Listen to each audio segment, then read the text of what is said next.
हमारे मुग़ल काल में मिर्ज़ा हुमायूं पढ़ा लिखा था, लेकिन जीवन भर बादशाह भटकता रहा। और वहीं अकबर पढ़ा लिखा नहीं था, द ग्रेट अकबर हो गया। केशव पुनर्जन्म क्यों होता है? कहें पिछले कर्म को भोगने के लिए। और जब तक पिछला क्रियमाण भोग नहीं पूरा होता तब तक जन्म होता रहता है। अध्यात्म रामायण गीता पढ़ना मात्र नहीं है, मंत्र जपना अध्यात्म है, ध्यान में बैठना अध्यात्म जात है, सिन्नी प्रसाद चढ़ा देना, प्रसाद वितरित कर देना। जैसे साधना के जीवन में पुरुष के लिए स्त्री माया है, उसी तरह से स्त्री अगर साधना में है तो उसके लिए पुरुष माया है। नास्ता का अर्थ क्या हुआ है? न धन आस्था, न माने नहीं, आस्था माने भोजन।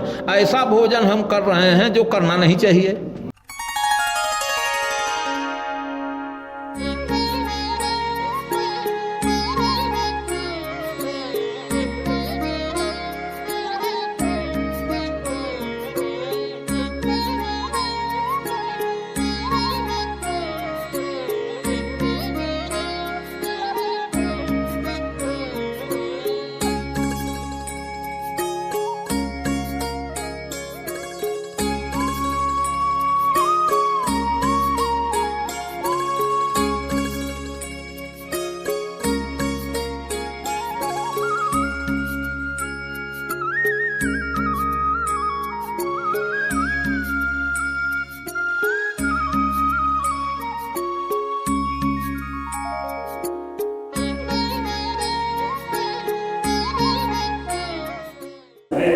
ये नरेश अग्रवाल जी हैं नागपुर महाराष्ट्र से। इनका प्रश्न है गुरु जी की, क्या हर दुख का कारण हमारे कर्म ही है या कुछ दुख आत्मा की परीक्षा भी होते हैं? फिर से बोलिए। क्या हर दुख का कारण हमारे कर्म है? माने हर दुख का कारण, हाँ, या हमारे कर्म ही है, हाँ, या कुछ दुख आत्मा की परीक्षा भी होते हैं? हाँ। कैसे इसको पहचानें? यहाँ इनको प्रश्न करने में थोड़ी गलती हो गई है। दुख जो जीवन में आता है तो अपने बुरे कर्मों का परिणाम है। कुत्सित कर्म कहना चाहिए, कर्म नहीं कहना चाहिए। कर्म जो है एक सकारात्मक शब्द है। हर दुख का कारण कर्म नहीं है, दुष्कर्म कारण है, कुकर्म कारण है। अच्छे वाला सकारात्मक कर्म है, वो कारण नहीं है। फिर आगे क्या है? अब इनका ये आगे है, या कुछ दुख आत्मा की परीक्षा भी होते हैं। आत्मा अपरीक्षित है। आत्मा क्या है? परमात्मा का अंश है। ईश्वर जीव अंश अविनाशी, चेतन अमल सहज सुखराशि। आत्मा तो परमात्मा का एक अंश है। आत्मा को न तो गीला किया जा सकता, न अग्नि से तपाया जा सकता है, न उड़ाया जा सकता है, न ठंडी गर्मी लगती है। आत्मा को न तो भूख प्यास लगती है, हाँ, और बिना बाणी क्या है, लेकिन वक्ता बड़ जोगी, गोस्वामी जी कहते हैं। तो आत्मा की ये परीक्षा नहीं है, परीक्षा तो अपनी है। ये दुख के जो कारण है, जो हम अपने कुकर्म कर आए हैं, चाहे इस जन्म में चाहे पिछले जन्म में। पिछले जन्म में हम जो अवशेष छोड़ दिए हैं, समय पर अपने कुकर्मों का फल नहीं भोगा, तो वही इस जन्म में भाई पुनर्जन्म न विद्यते। अर्जुन से भगवान कृष्ण कहते हैं पुनर्जन्म। कहें कि हे केशव पुनर्जन्म क्यों होता है? कहें पिछले कर्म को भोगने के लिए। और जब तक पिछला क्रियमाण भोग नहीं पूरा होता तब तक जन्म होता रहता है। तो इनका प्रश्न करने में थोड़ा इनको भ्रामक बना दिए। हर दुखों का कारण कुकर्म और दुष्कर्म है, कर्म नहीं है। अब ये अगला प्रश्न से, तो इनका प्रश्न है कि जब लगातार असफलताएं मिलती रहें, जब लगातार असफलताएं मिलती रहें, तब मन को स्थिर कैसे रखें? कौन सी साधना सबसे प्रभावी है? हो गया प्रश्न। देखो, इसमें कोई खास ऐसी कठिनता नहीं है। असफलताएं जो मुझे बार बार मिल रही हैं, है तो अपने पिछले कर्मों का ही, माने बुरे कर्मों का ही परिणाम जो असफलताएं मिल रही हैं। देखो, उदाहरण के लिए हमारे मुग़ल काल में मिर्ज़ा हुमायूं पढ़ा लिखा था, लेकिन जीवन भर बादशाह भटकता रहा। और वहीं अकबर पढ़ा लिखा नहीं था, द ग्रेट अकबर हो गया। तो पिछले अपने जन्मांतर के ये अच्छे कर्मों का, बुरे कर्मों का परिणाम है। तो जो हम असफलताएं झेलते हैं, ये अपना कहीं न कहीं या तो वर्तमान में हम जो क्रिया कर रहे हैं उसमें ऐसी त्रुटि है जो हम पकड़ नहीं पा रहे हैं। तो वर्तमान और पिछला दोनों को अध्ययन करना चाहिए, सर्च करना चाहिए और गंभीर और सूक्ष्म रूप से उस पर गौर करना चाहिए कि ऐसा क्यों हो रहा है। जी, अब ये यादव जी आप रांची से झारखंड से संतोष यादव,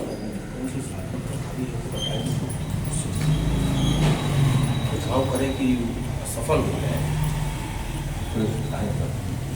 ये क्या नहीं जो उसमें जो पूछे थे कौन सी साधना सबसे प्रभावी है, कौन साधना सबसे प्रभावी, उसका एक ही उत्तर है, प्रभु का स्मरण।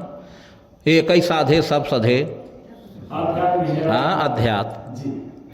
अध्यात्म रामायण गीता पढ़ना मात्र नहीं है, मंत्र जपना अध्यात्म है, ध्यान में बैठना अध्यात्म जात है, सिन्नी प्रसाद चढ़ा देना, प्रसाद वितरित कर देना, ये अध्यात्म नहीं है।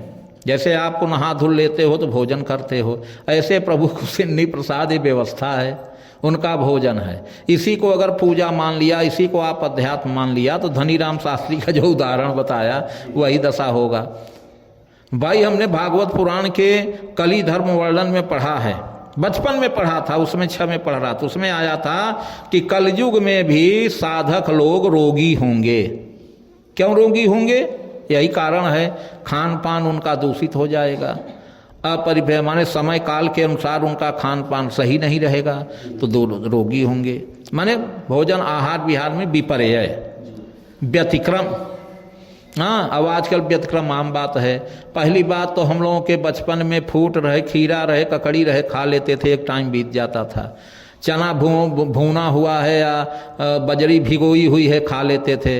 आपके शरीर में 25 साल के बाद ठोस अन्न जो भी जाए, मृदा भोजन न जाए, मृदा माने पकाया हुआ, जो पकाया हुआ हम जो भोजन ले रहे हैं और बेड टी से शुरू हो जाता है पका हुआ, चाय भी पका हुआ, नाश्ता भी पका हुआ।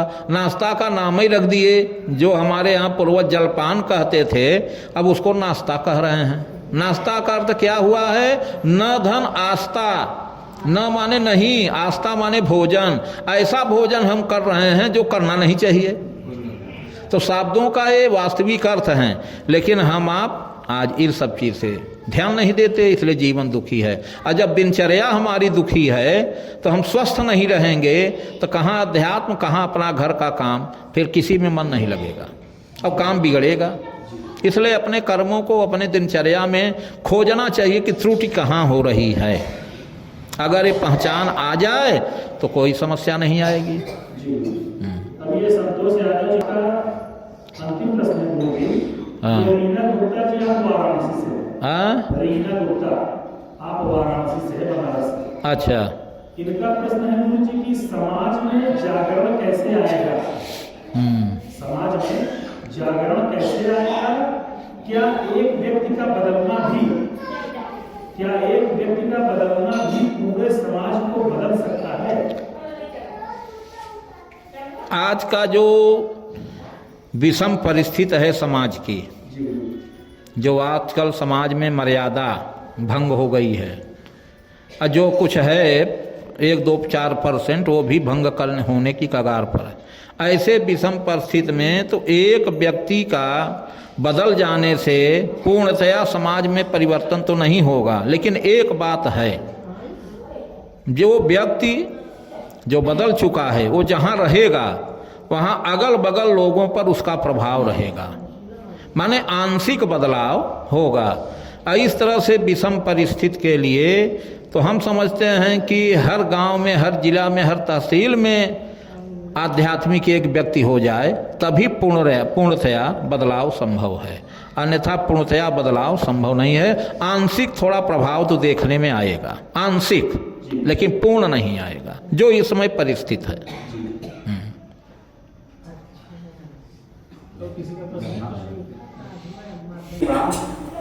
मैं हनुमान पीठर से बोल रहा हूँ। मेरा एक प्रश्न है, माया से मुक्ति का क्या हुआ है? माया से मुक्ति का क्या हुआ है? माया बस इतना ही है। अच्छा, माया, पहले शब्द को समझिए।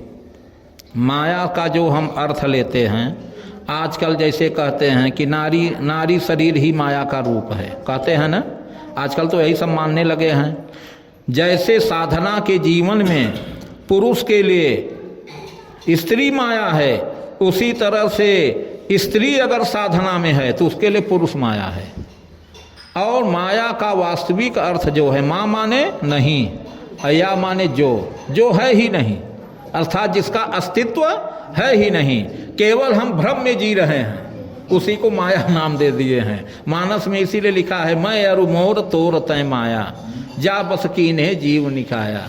यही दुख का कारण है, जो है ही नहीं। भाई यही विश्वामित्र वशिष्ठ जी के 100 पुत्र को मार दिए थे जब ये राजा थे। अरुंधति दुखी रहती थी, विश्वामित्र को कोई शिकन नहीं हुआ। 100 पुत्र जिसके सामने मार दिए जाएं, और वह पिता कैसा है कि कभी भी अपने पुत्र शोक को जाहिर नहीं किया। एक बार अरुंधति दुखी होकर कहा कि नाथ, मैं माँ हूं। कहें ठीक है देवी, तो क्या संकट है?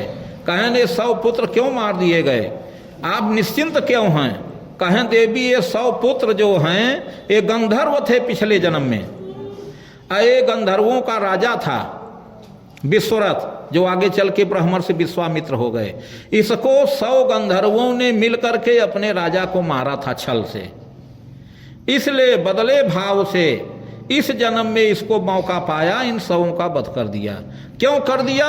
कि ब्राह्मण बालक थे, हथियार चलाना नहीं है, इसलिए आराम से इसने संहार कर दिया।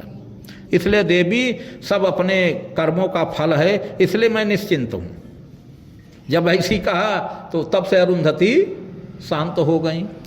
और जो मुक्ति है, मैंने एक बार यहीं बताया था, या याद होगा कि नहीं, मुक्ति और मोक्ष 2 होते हैं।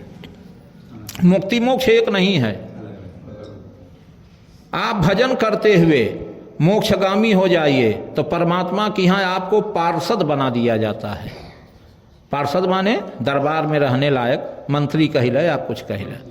और जब संसार में जो वितंडावाद फैलता है, जिस कोने में जो आवश्यकता परमात्मा समझता है, उस मोक्षगामी प्राणी को समय निर्धारित करके भेज दिया जाता है। जैसे गांधी जी को, आज गुरु शंकराचार्य को, विवेकानंद को। विवेकानंद आज गुरु शंकराचार्य को थोड़े वर्ष के लिए भेजा है ना। तो ये मोक्षगामी प्राणी हैं, ये कार्य करके चले जाते हैं, फिर अपने उसी पार्षद रूप में विलीन हो जाते हैं। और जो मुक्त है, मुक्त कैसे होता है प्राणी? जैसे जल में नमक घोल दीजिए, क्या नमक दिखता है? ऐसे भजन करते करते मोक्ष के आगे, जिसको पराकाष्ठा कहते हैं, भजन करते करते हम परमात्मा के शरीर में विलीन हो जाते हैं। माने एकाकार, हमारे और परमात्मा में कोई अंतर नहीं रह जाता है। आपके रामचरितमानस में उदाहरण है, गीध देह तज धरि हरि रूपा। जटायु जो है, जटायु जब शरीर छोड़ा तो क्या हो गया? गीध देह तज धरि हरि रूपा, भूषण बहुपीत अनूपा, श्याम गाल विषाद विशाल भुजचारी, अब गदगद गिरा नयन बहबारी। जटायु बताओ कहाँ गीध? पक्षी, पक्षियों में निकृष्ट, कौआ गीध एक। लेकिन जब वो मुक्ति का समय आया तो परमात्मा चतुर्भुज रूप जो श्री हरि हैं, उन्हीं का रूप में आ गया। क्यों आया? कि हमारे आपके शरीर में जो आत्मा है, परमात्मा का ही तो अंश है, और वो परमात्मा का जो अंश है, रूप वही है चतुर्भुज। हमारे आपके शरीर में है चतुर्भुज रूप है। फर्क क्या है? कि परमात्मा में सब कुछ करने की क्षमता है, आत्मा में वो क्षमता नहीं है। वो क्षमता लाने के लिए आपको साधना करनी पड़ती है, और वही साधना करते करते एक स्टेज ऐसे आता है कि आप मुक्त हो जाते हो। अर्थात अपने वही हाल है कि गगरा भर पानी ले गया, सरोवर में ढकेल दे है। भाई सरोवर क्या है? जल का विशाल रूप है, अब उसमें ढकेल दिया ये गगरा पानी। दोनों जल हैं, लेकिन एक सीमित है और एक असीमित है। तो मुक्ति का ये है। और माया कोई ऐसी चीज है नहीं, ये केवल भ्रम मात्र है। मैं और मोर में ही फंसे हैं हम आप, और यही झगड़ा है, यही द्वंद्व है। वास्तविक अर्थ ये है। जो